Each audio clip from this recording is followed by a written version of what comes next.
జై శ్రీరామ్. అందరికీ నమస్కారం. సుందరకాండలో 6వ రోజు పారాయణం ఈరోజు విందాం. తనకి కలలో వానరం కనపడింది అనుకొని సీతమ్మ భయపడింది. కలలో వానరం కనపడితే కీడు జరుగుతుందని అంటారట. ఆ భయంతో లక్ష్మణుడితో కూడిన రాముడికి మంగళం కలగాలి, నా తండ్రి జనక మహారాజు క్షేమంగా ఉండాలి అని వారందరి యొక్క క్షేమాన్ని కోరుకుంటుందన్నమాట, ఎవరికేం జరిగిద్దో అన్న భయంతో. అలా అనుకున్నాక సీతమ్మ అనుకుంటుంది, అసలు నాకు నిద్ర వస్తే కదా కళ రావటానికి, నేను అసలు నిద్రపోలేదు కాబట్టి ఇదంతా నేను నిరంతరం రాముడిని తలుచుకుంటూ ఉండడం వలన రామకథని విన్నాను అనే భ్రాంతికి లోనయ్యానేమో అనుకొని మళ్ళీ పైకి చూసింది. చూసేసరికి అక్కడ హనుమంతుడు ఉన్నాడు. అప్పుడు సీతమ్మ అన్నది, ఇంద్రుడితో కూడుకొని ఉన్న బృహస్పతికి నమస్కారం, అగ్నిదేవుడికి నమస్కారం, బ్రహ్మగారికి నమస్కారం, ఈ వానరుడు చెప్పిన మాటలు సత్యమగుగాక అని సీతమ్మ దేవతలందరినీ ప్రార్థన చేసింది. అప్పుడు హనుమంతుడు మెల్లగా కొన్ని కొమ్మల కిందికి వచ్చి, అమ్మా నేను అబద్ధం చెప్పలేదు, నేను యథార్థం చెప్పాను, నేను రామదూతని, సుగ్రీవుడి సచివుడిని, నన్ను నమ్మమ్మా అన్నాడు. సీతమ్మ అన్నది, ఎవడు 100 సంవత్సరాల జీవితాన్ని పండించుకుంటాడో, ఉత్సాహంతో నిలబడతాడో వాడు ఏదో ఒకనాటికి జీవితంలో శుభవార్త వింటాడు. నేను బహుశా ప్రాణములు విడిచిపెట్టకుండా నిలబడినందుకు ఈ శుభవార్త విన్నానేమో అన్నది. అప్పుడు హనుమంతుడు, అమ్మా నువ్వు దేవతలకి చెందిన దానివా, యక్షులకు చెందిన దానివా, గంధర్వులకు చెందిన దానివా, కిన్నెరులకు చెందిన దానివా, వశిష్ఠుడి మీద అలిగి వచ్చిన అరుంధతివా, అగస్త్యుడి మీద అలిగి వచ్చిన లోపాముద్రవా, నీ పాదములు భూమి మీద ఆనుతున్నాయి కనుక నువ్వు దేవతా స్త్రీవి కాదు, నీలో రాజలక్షణాలు కనపడుతున్నాయి కనుక నువ్వు ఖచ్చితంగా క్షత్రియ వంశానికి సంబంధించిన ఒక రాజు ఇల్లాలివి అయి ఉంటావు అని నేను అనుకుంటున్నాను. నువ్వు కాని జనస్థానంలో రావణుడి చేత అపహరింపబడ్డ సీతమ్మవు కాదు కదా అన్నాడు. సీతమ్మ ఈ పృథ్వీ మండలాన్ని ఏలిన రాజుల్లో చాలా గొప్పవాడైన, శత్రు సైన్యాలను చీల్చి చెండాడగల దశరథ మహారాజు పెద్ద కోడల్ని నేను, విదేహ వంశంలో జన్మించిన జనక మహారాజుకి కూతురుని, నన్ను సీత అంటారు. బుద్ధిమంతుడైన రాముడికి ఇల్లాలిని. నేను అయోధ్యలో 12 సంవత్సరాలు హాయిగా గడిపాను, కానీ 13వ సంవత్సరంలో దశరథుడి ఆజ్ఞ మేర దండకారణ్యానికి వచ్చాము. రాముడు లేనప్పుడు రావణుడు నన్ను అపహరించి ఇక్కడికి తీసుకొచ్చాడు అన్నది. సీతమ్మకి నా మీద నమ్మకం కలిగిందని హనుమంతుడు అనుకొని ఆమె దగ్గరికి గబగబా వెళ్ళాడు. అలా వస్తున్న హనుమను చూసి సీతమ్మ మళ్ళీ మూర్ఛపోయింది. కొంతసేపటికి తేరుకొని అన్నది, నువ్వు దుర్మార్గుడైన రావణుడివి, మళ్ళీ రూపం మార్చుకొని వచ్చావు అన్నది. కానీ సీతమ్మ మనసులో, ఏంటో ఈ వానరాన్ని చూస్తే అలా అనిపించటం లేదు, మనస్సులో నుంచి ప్రీతి పొంగుతోంది, ఈయన అటువంటి వాడు కాదు అని అనిపిస్తుంది అనుకుంది. ఈయన చూస్తే పుత్రవాత్సల్యం కలుగుతుంది అని అనుకొని, నాయన నువ్వు ఎవరివో యథార్థంగా నాకు చెప్పు అన్నది. అప్పుడు హనుమంతుడు, అమ్మా నువ్వు అపహరించబడ్డాక రాముడు జటాయువుతో మాట్లాడాడు, తర్వాత జటాయువు ప్రాణములు వదిలాడు, తర్వాత కబంధుడు కనబడ్డాడు, ఆ తర్వాత సుగ్రీవుడి దగ్గరికి వచ్చారు. సుగ్రీవుడితో స్నేహం చేసిన రాముడు వాలిని సంహారం చేసిన తర్వాత సుగ్రీవుడికి పట్టాభిషేకం చేశారు. నిన్ను వెతకటం కోసం సుగ్రీవుడు వర్షాకాలం వెళ్ళిపోయాక వానరాల్ని పంపించాడు. దక్షిణ దిక్కుకి అంగదుడిని నాయకత్వంలో వహించిన వానరములు సముద్రాన్ని చేరుకొని ఉండిపోయాయి. నన్ను హనుమ అంటారు. సంభరాసురుడు అనే రాక్షసుడిని చంపిన కేసరి నా తండ్రి, మా తల్లి అంజనాదేవి. క్షేత్రాముగా వాయుదేవుడికి ఔరసపుత్రుడిని నేను నీ కుమారుడి వంటి వాడను, నేను రామదూతని తల్లి. రాముడు నీ కోసం బెంగ పెట్టుకొని ఉన్నాడు తల్లి, నీ జాడ తెలియగానే రాముడు వచ్చి నిన్ను రక్షిస్తాడు, నన్ను నమ్ము తల్లి అన్నాడు. అప్పుడు సీతమ్మ అన్నది, నువ్వు వానరుడివి, రాముడు నరుడు, నరవానరులకి స్నేహం ఎలా కుదిరింది? నా శోకం పోవాలంటే నేను రాముడి గుణములు వినాలి. నువ్వు అంత రామభక్తుడు అయితే రాముడు ఎలా ఉంటాడో చెప్పు అన్నది. రక్షిత జీవలోకస్య ధర్మస్య పరిరక్షిత, రక్షిత స్వస్య ధర్మస్య స్వజనస్య చ రక్షిత. హనుమంతుడు అన్నాడు, రాముడు అంటే మూర్తీభవించిన ధర్మం, తన ధర్మాన్ని తాను రక్షించుకుంటాడు, ఇతరుల ధర్మాన్ని కూడా రక్షిస్తాడు. రామ కమల పత్రాక్ష సర్వసత్వ మనోహర రూపదాక్షిణ్య సంపన్న ప్రసూతో జనకాత్మజే. రాముడు పద్మముల వంటి కనులున్నవాడు. అన్ని ప్రాణులు ఆయనని చూసి ఆనందపడతాయి. ఆయనకి ఇవన్నీ పుట్టుకతో వచ్చాయి తల్లి. తేజస ఆదిత్య సంకాశ క్షమయా పృథ్వీ సమః బృహస్పతి సమోబుద్ధ్య యశస వాసవో సమః. తేజస్సులో సూర్యుడితో సమానమైనవాడు, క్షమించటంలో భూమితో సమానమైనవాడు, బుద్ధి యందు బృహస్పతితో సమానమైనవాడు, కీర్తి యందు ఇంద్రుడితో సమానమైనవాడు. రాముడికి యజుర్వేదము, ధనుర్వేదము, వేదాంగములు తెలుసు అని చెప్తూ రాముడి కాలిగోల నుంచి శిరస్సు మీద ఉండే వెంట్రుకల వరకు ఏ ఒక్క అవయవాన్ని విడిచిపెట్టకుండా హనుమంతుడు వర్ణించాడు. ఆ సమయంలో రాముడు 96 ఇంచులు అంటే 8 ఫీట్లు ఉంటారట ఆ కాలంలో. ఈ విధంగా ఉన్నాడని హనుమంతుడు చెప్పాడు. అలాగే అమ్మ, రాముడు మర్యాదా పురుషోత్తముడు. ఎవరిని ఎప్పుడు ఏ లోకంలో ఎలా కాపాడాలో తెలుసున్నవాడు. నడువడి ప్రధానమైన వాడు రాముడంటే. ఆయన కర్త, కారణమై ఈ సమస్త జగత్తునందు నిండిపోయాడు. వానరోహం మహాభాగే ధూతే రామస్య ధీమతః రామనాంకితం ఛేదం పశ్య దేవ్యం హులీయకం ప్రత్యయార్థం తవానీతం తేన దత్తం మహాత్మన సమాశ్వసి భద్రం తే క్షీణ దుఃఖ ఫలాహేషి. ఈ శ్లోకాలు పరమ పావనమైనవి. వీటిని సుందరకాండలో మంత్రం అంటారు. సీతమ్మకు ఉన్న బాధని హనుమ ఈ మాటల చేత పోగొట్టాడు. 10 నెలల తర్వాత సీతమ్మ ఈ మాటలు విని ఆనందపడ్డదట. అమ్మా, నేను వానరుడిని, రాముడి పలుకున వచ్చిన రామదూతని. రామనామాంకితమైన ఉంగరాన్ని నీకు తీసుకొచ్చాను. నీకు నమ్మకం కలగడం కోసమని రాముడు దీనిని నాకిచ్చి పంపించాడు. ఈ ఉంగరాన్ని తీసుకున్నాక ఇవాల్టితో నీ కష్టాలన్నీ పోయాయి. ఇక నువ్వు ఉపశాంతిని పొందుతావు అన్నాడు. హనుమంతుడు ఇచ్చిన ఆ ఉంగరాన్ని ముట్టుకోగానే సీతమ్మ సిగ్గుపడింది. రాముడినే చూసినంత ఆనందాన్ని సీతమ్మ పొందింది. ఆ ఉంగరాన్ని కన్నులకు అద్దుకొని పరవశించిపోయింది. హనుమంతుడు ఇచ్చిన ఉంగరాన్ని తీసుకున్న సీతమ్మ, నాయన హనుమ, లక్ష్మణుడు, భరతుడు, శత్రుఘ్నుడు, కౌసల్య, సుమిత్ర, కైకేయి, కోసల దేశంలో ఉన్న సమస్త జనులు, సుగ్రీవులు, వానరములు కుశలమే కదా అని ప్రశ్నలు అడిగాక, రాముడికి నాకన్నా ఎక్కువైన వారు ఎవ్వరూ లేరు.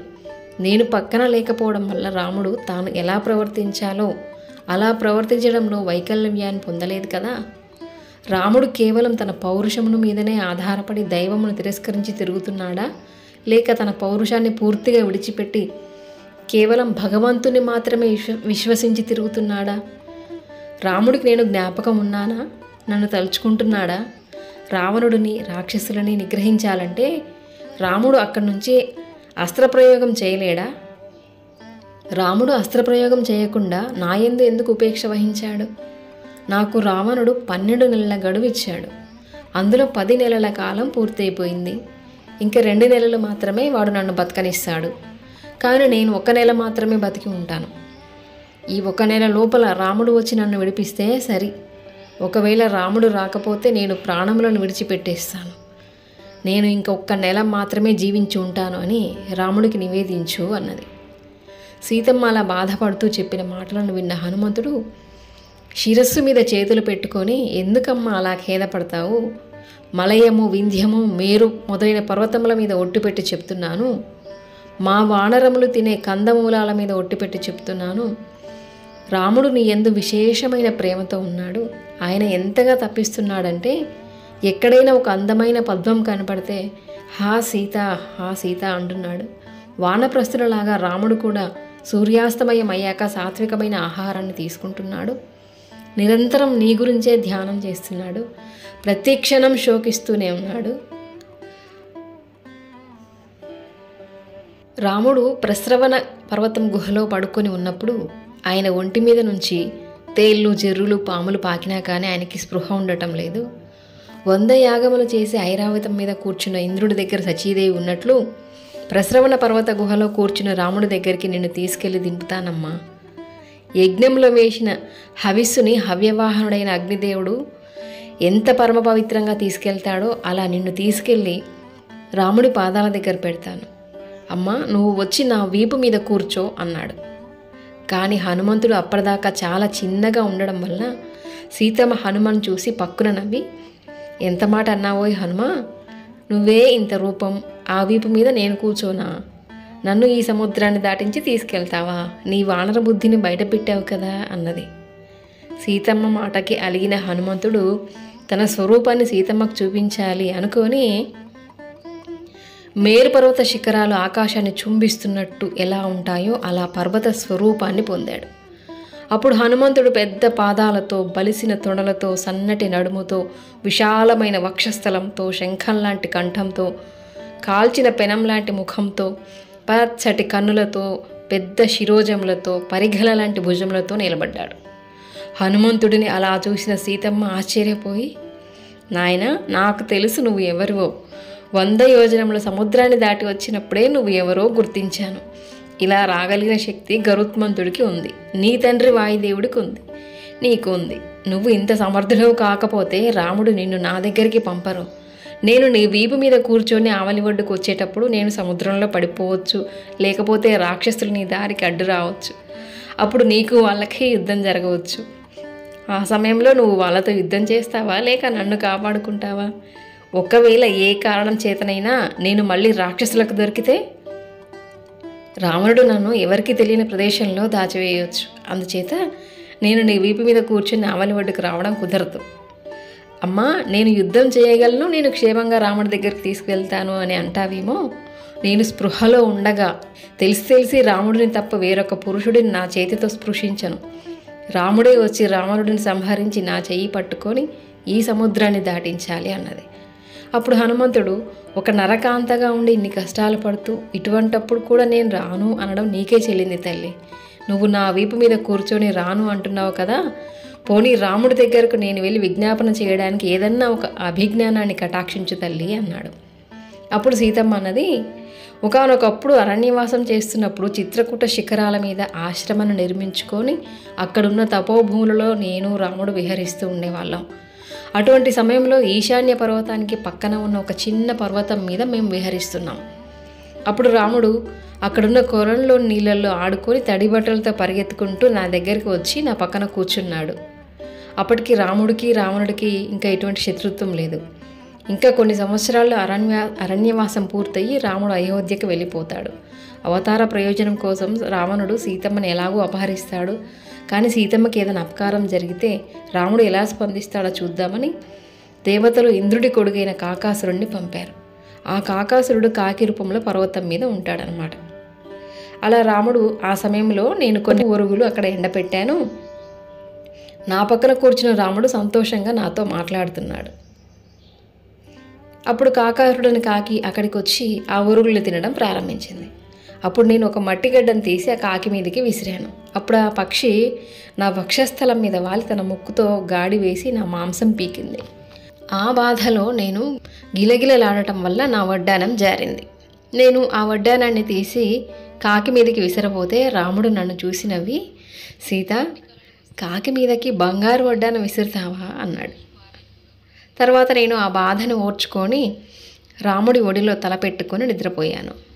నేను అలా రాముడి ఒడిలో తలపెట్టుకొని ఉన్నంతసేపు ఆ కాకి రాలేదు. మళ్ళీ కొంతసేపటికి నిద్ర లేచాను. అప్పుడు రాముడు నా ఒడిలో తలపెట్టుకొని నిద్రపోతున్నాడు. అప్పుడు మళ్ళీ ఆ కాకాసురుడు అనే కాకి నా వక్షస్థలం మీద కూర్చొని మళ్ళీ గట్టిగా నా శరీరంలోకి పొడిచి నా మాంసాన్ని తిన్నది. అప్పుడు నా శరీరం నుంచి నెత్తురు కారి రాముడి నుదుటి మీద పడింది.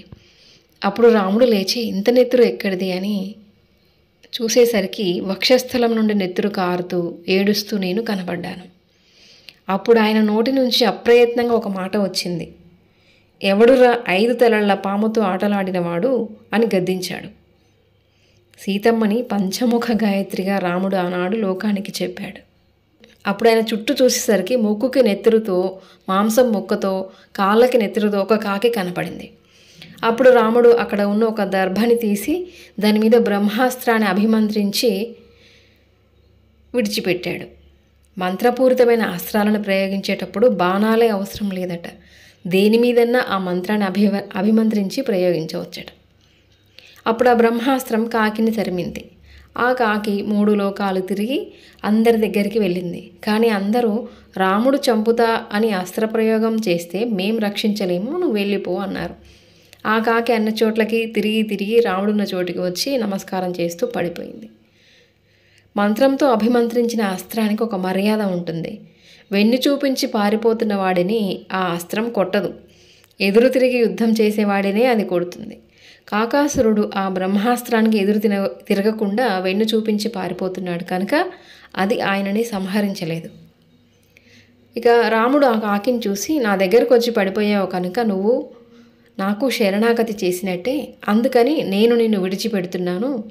కానీ ఒక్కసారి బ్రహ్మాస్త్రం వేసిన తర్వాత ప్రాణములతో సమానమైన దానిని ఇచ్చేయాలి.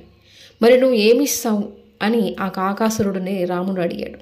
అప్పుడు ఆ కాకాసురుడు తన కుడికన్నుని బ్రహ్మాస్త్రానికి ఆహారంగా వేసి రాముడికి నమస్కారం చేసి దశరథుడికి నమస్కారం చేసి వెళ్ళిపోయాడు. ఆనాడు ఒక కాకి మీద బ్రహ్మాస్త్రం వేసిన రాముడు ఇవాళ ఎందుకు ఊరుకున్నాడో ఆలోచించమని ఒకసారి రాముడికి చెప్పు అని సీతమ్మ కాకాసుర వృత్తాంతాన్ని హనుమకు చెప్పింది. తర్వాత సీతమ్మ అన్నది, శత్రువులను సంహరించగలిగిన సమర్థత కలిగిన ఓ హనుమ, నా వల్ల చిన్నదో పెద్దదో ఒక పొరపాటు జరిగి ఉంటుంది. మా అత్తగారు కౌసల్యాదేవి లోకమునంతటినీ రక్షించే కొడుకుని కన్నది. ఆ రాముడి పాదాలకు సాంజలి బంధకంగా నమస్కరించానని చెప్పు. దశరథ మహారాజు మరణించినా కూడా రాముడు ఆ బాధను పొందలేదంటే లక్ష్మణుడు పక్కన ఉండటమే కారణం. వదినని తల్లిలా చూసే స్వభావం ఉన్నవాడు లక్ష్మణుడు. లక్ష్మణుడు నాకు కొడుకుతో సమానమైనవాడు. ఆ లక్ష్మణుడికి కుశలం అడిగానని చెప్పు. సుగ్రీవుడిని కుశలం అడిగానని చెప్పు. హనుమ, నీ యొక్క వాక్కుల ద్వారా రామచంద్రమూర్తి మనస్సులో నా యందు ఉన్నటువంటి ప్రేమని ఉద్దీపింపచేసి నన్ను తొందరలో తీసుకువెళ్ళేటట్టు చెయ్యి అన్నది. అప్పుడు హనుమంతుడు, అమ్మా, కాకాసుర వృత్తాంతం చెప్పావు, దీనితో పాటుగా ఇంకొక అభిజ్ఞానాన్ని ఇస్తావా? తీసుకువెళ్తాను అన్నాడు. అప్పుడు సీతమ్మ తల్లి తన పమిట కొంగుకి కట్టి ఉన్న మూటని విప్పి అందులో ఉన్న చూడామణిని ఇచ్చింది. ఈ చూడామణి సముద్ర జలాల నుండి పైకి వచ్చిందట. దాన్ని దేవేంద్రుడు జనకుడికి ఒక యాగంలో బహూకరించాడట. ఈ చూడామణిని వివాహ సమయంలో నా శిరస్సు యందు మా అమ్మ అలంకరించింది. నువ్వు దీనిని రాముడికి ఇవ్వు. అప్పుడు రాముడికి ఏకకాలంలో 3 జ్ఞాపకానికి వస్తారు. మా అమ్మ, దశరథుడు, నేను రాముడికి జ్ఞాపకం వస్తాము అన్నది. హనుమంతుడు ఆ చూడామణిని కళ్ళకద్దుకొని రాముడిచ్చిన ఉంగరాన్ని ఎలా భద్రపరుచుకున్నాడో ఆ చూడామణిని కూడా జాగ్రత్తగా భద్రపరుచుకున్నాడు.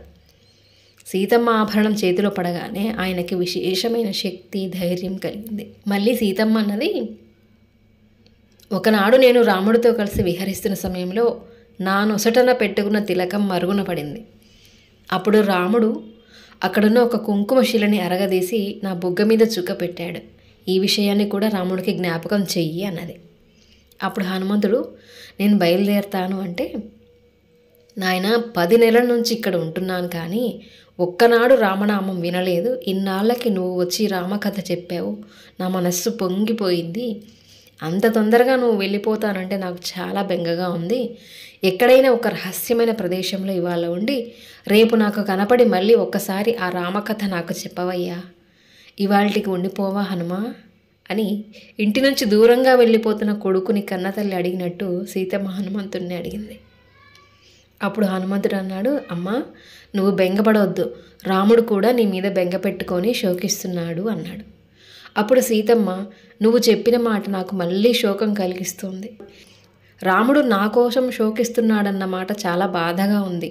హనుమా, నువ్వు వస్తావు, గరుత్మంతుడు వస్తాడు, వాయుదేవుడు వస్తాడు, 100 యోజనముల సముద్రాన్ని దాటి ఇంకా ఎవరూ ఇక్కడికి రాలేరు. మరి రావణ సంహారం ఇలా జరుగుతుంది అన్నది. మత విశిష్టా చ తుల్యా చ సంతి తత్ర వన ఒక సహ్ మత్త ప్రత్యవర కశ్చిన్న అస్తి సుగ్రీవ సన్నిధవు. హనుమంతుడు అన్నాడు, సుగ్రీవుడి దగ్గర నాతో సమానమైన బలం ఉన్నవాళ్ళు, నాకన్నా అధికమైన బలం ఉన్నవాళ్ళు ఉన్నారు. కానీ నాకన్నా తక్కువ బలం ఉన్నవాడు సుగ్రీవుడి దగ్గర లేడమ్మా. ఈ మాట హనుమంతుడి వినయానికి నిదర్శనం. ఇక నేను వెళ్ళి రాముడికి చెప్పి తొందరలోనే వానర సైన్యంతో లంకాపట్టణానికి వచ్చి రావణుడిని సంహరిస్తాం అన్నాడు. హనుమ ఇలా సీతమ్మకి ధైర్యం చెప్పాడు రామకథ వినిపించి. వీటిని భక్తులందరూ తప్పకుండా తెలుసుకోవాలి. అందరికీ ఆ భగవంతుని అనుగ్రహం కలగాలని మనస్ఫూర్తిగా ఆకాంక్షిస్తూ జై శ్రీరామ్.